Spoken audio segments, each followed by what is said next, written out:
Welcome to Midnight Pasta. Today, I've got something chilling for you. There were 8 people in the lost crew, but the rescue team finds 9 sets of clothes, 9 bunks used, and 9 faces in the last group photo. If you haven't subscribed yet, do it now. There's something about cold places that makes you listen harder. Maybe it's the silence, the kind that folds in on itself until even your breath feels like an interruption. Maybe it's the way time moves out there, slow, syrupy, uncertain. I was part of a 3-person rescue team flown out to what was left of Station Severn, an old Arctic outpost built in the 80s and largely decommissioned until 6 months ago when a private research group decided to reopen it for climate tracking. The group called themselves the Aurora Field Unit. 8 scientists in total, bright, experienced, every one of them with a resume that read like they were trying to outsurvive nature itself.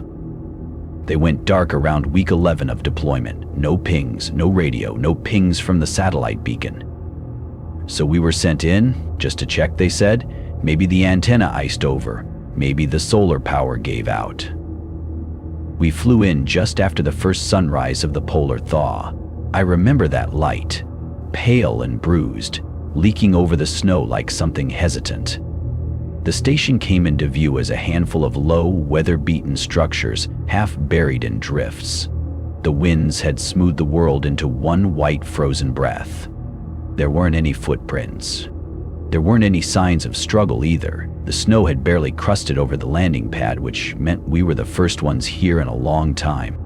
Inside the station was calm. Too calm. Everything had power, lights on, heat low but working, coffee still in the pot, long since turned to sludge. A laptop was open in the mess hall. Pages torn from notebooks curled at the edges beside it. Jackets hung neatly on hooks, like they'd stepped outside for just a moment. And yet we couldn't find anyone. Not in the labs, not in the sleeping quarters, not in the storage bay, the satellite pod, or even the crawl space beneath the kitchen. We combed every corner of that base. 8 people vanished. Or so we thought. My teammate Haley was the first to notice it. She was counting beds in the dorm quarters, her breath rising in plumes above her head. "Something's off," she said, her voice low but edged. "There are 9 bunks made here." We both stopped. I remember my fingers tightening around the zipper of my jacket. "There were only 8 people in the Aurora team," I said, frowning. 8 profiles, 8 ID tags. "I know," she replied, still staring at the bunks. "But look, every mattress is sunken, used. Every bed has a pile of personal items beside it." I went over the bunks one by one. She was right. Toothbrush, mug, books. One had a dog-eared copy of The Left Hand of Darkness. Another a leather-bound journal that creaked when opened. And the 9th? A bunk at the end of the row, tucked closest to the heating duct. No name tag, no belongings, except a pair of black gloves folded neatly on the pillow. We both stared for a moment too long. The 3rd member of our team, Marcus, radioed in from the communications pod. "Guys, you might want to see this," he said. "There's a team photo saved on the station's terminal. Group shot, taken 3 weeks ago." We met him in the pod, the glow of the monitor casting long shadows behind us. The picture was crisp, 8 faces smiling in front of the lab building. But as Marcus zoomed in, a frown crossed his face. "There's a 9th, he muttered. And sure enough, standing half a step behind the others, off to the side like they didn't quite belong, a blurred figure. No features, just a distortion in the shape of a person, as though the lens tried to reject them. Marcus scanned the metadata. No sign of editing, time-stamped intact. "Could be an equipment glitch," I offered, but I didn't believe it. None of us did. That night, we stayed in the dorm quarters. It felt wrong to split up. I couldn't sleep. The wind howled low and mournful outside, pressing cold fingers against the frosted windows. I lay in my sleeping bag, staring at the ceiling, counting the bunks again in my head. 8 scientists, 9 beds, 1 blurred face. And I swear, just as I was drifting, I heard a shuffle, like boots on vinyl flooring, moving slow, steady. Then the door creaked open. "Marcus?" I whispered. No answer. Just the wind again. I sat up, heartbeat thudding. My flashlight stuttered as I aimed it toward the end of the room.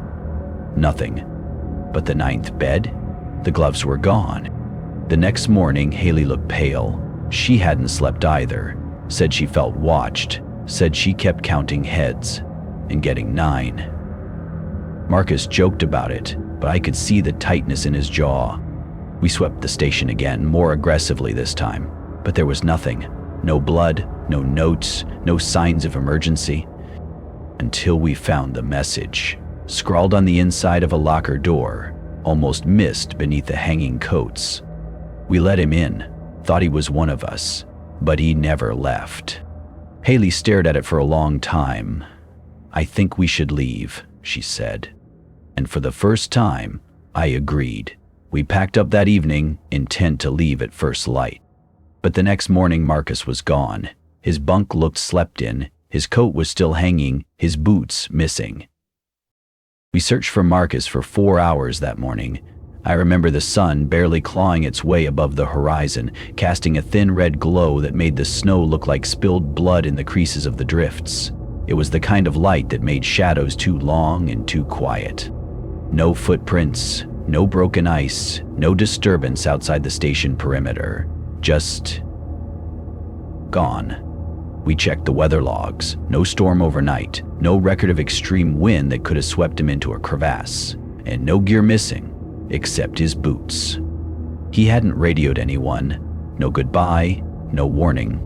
Haley kept pacing. She was muttering things under her breath, like she was trying to piece together something that wouldn't quite form. He wouldn't have left without saying something, not without his coat, not like that. I knew she was right.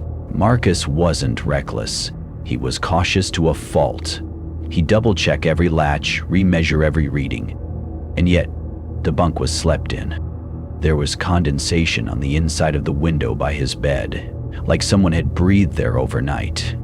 Haley turned to me, eyes hollow. "You don't think he went with it, do you?" I didn't ask what it was. I didn't need to. That afternoon, we finally accessed the encrypted logs from the Aurora team's main terminal. Most of the recent entries were corrupted. The last intact one was dated 7 days before they went dark. Dr. Yuan Rousseau, team lead.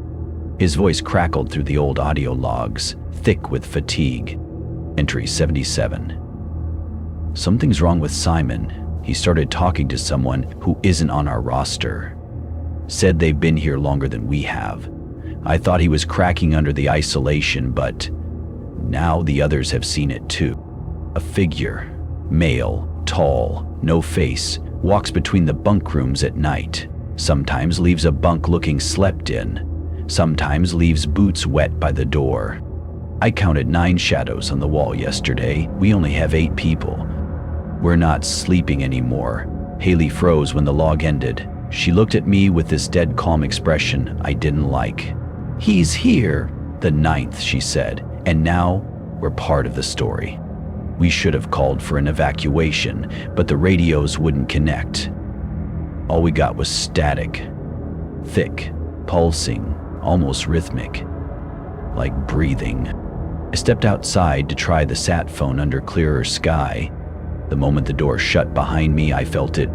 A weight in the air, like something watching, waiting. The wind shifted, and I swear I heard the crunch of snow behind me. But when I turned, only the blank white. And then, something dark, half buried in the snowbank near the fuel shed. I approached slowly, crunching through the crust.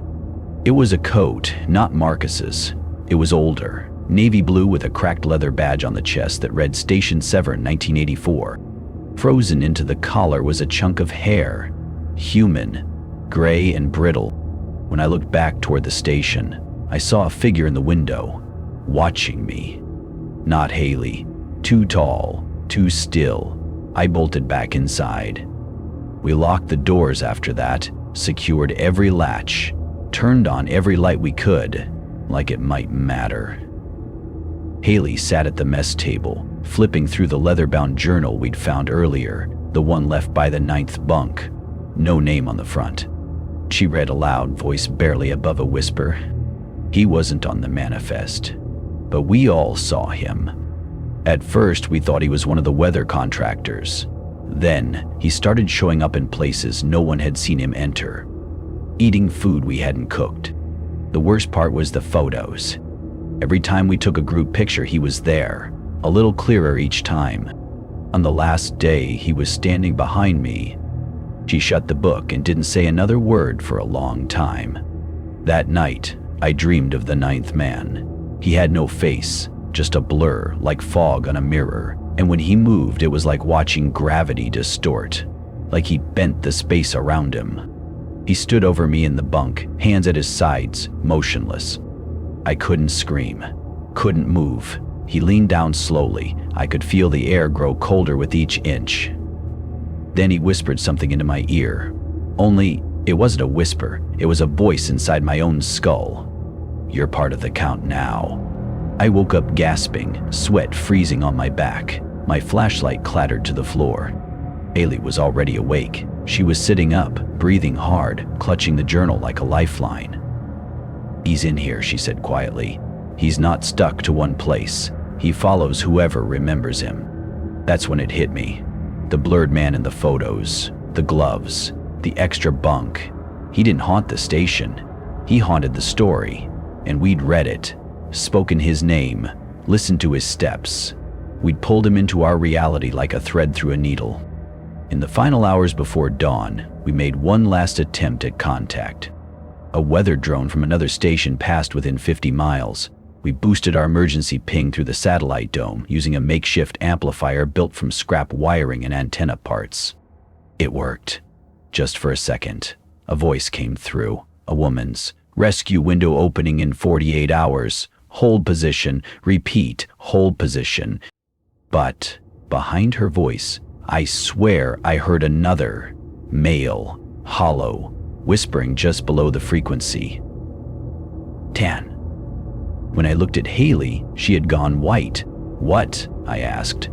She swallowed, then held up her fingers slowly, one at a time. "There's only 2 of us now, but he said 10. We didn't sleep again after that transmission. Couldn't. Not with that voice lingering in the back of our skulls like a memory you're not sure you really have. 10. It followed me when I blinked, echoed under the breath of the wind through the cracks in the walls. Even the station groaned like it was breathing with something else, like it was sharing itself now. Haley was writing furiously in her notebook, the one she'd always kept for weather anomalies and readings. Except now, the charts were being replaced with sketches, frantic ones. Faces, rooms, a man standing in a hallway, always blurred, always almost human. I did what I was trained to do. I tried to log everything, but my notes didn't match from day to day. Names were missing, whole pages smudged. And worst of all, I found a photo in my camera roll I know I didn't take. It was of me and Haley standing in the common room, backs to the bunk hallway, and between us, slightly out of focus, was another person. Tall, pale, face lost in a smear of light, like the camera had tried to erase it, but the outline was there, the posture, the bulk of a winter coat. We weren't alone. And maybe we never had been. That night, the door to Marcus's room slammed shut on its own. Then his voice came through the intercom, static-laced, distant. "It's cold, so cold. Tell her not to open the window." We don't have intercoms, not anymore. The system was disabled during our first week, circuits fried from a solar flare spike. We hadn't used them since. And Marcus had been gone 2 days. Haley opened his door. I told her not to, begged her, but she didn't listen. Inside, the room was filled with frost. Thick, choking frost clinging to the walls like mold. The window was iced over from the inside, the bed undisturbed, except the shape beneath the blanket. Something had returned. She reached out. The blanket moved. She yanked it back, and nothing was there. Just the impression of a body, like someone had been lying there just seconds before, like the weight of them still lingered.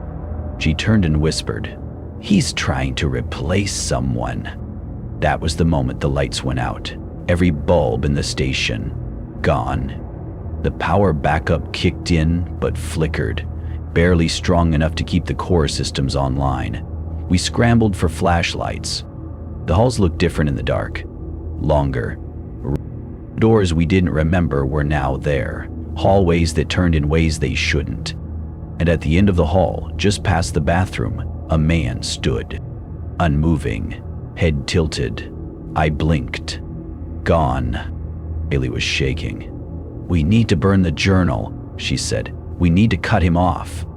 She was right. The thing fed on memory, on recognition. Every time we spoke of it, thought of it, it got closer. So we did it. We took the journal, the photo, the coat from 784, all of it, and dumped it into the incinerator chute near the lab. The fire roared. For the first time in days, the wind stopped howling outside. Dead silence. Too dead.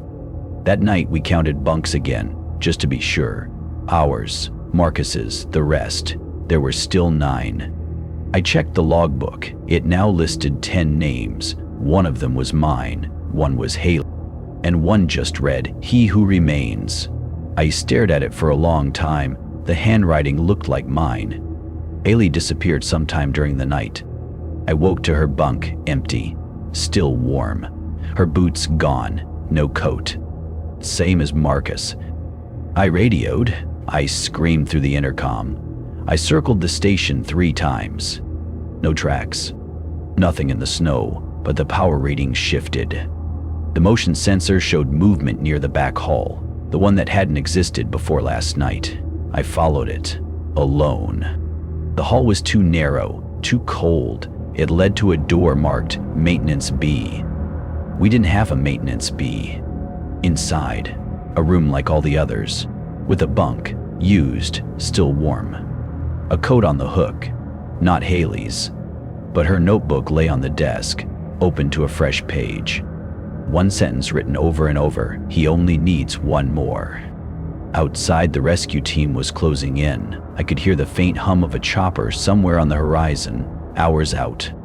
I sealed the false hallway, shut the door, left a warning scratched into the wood.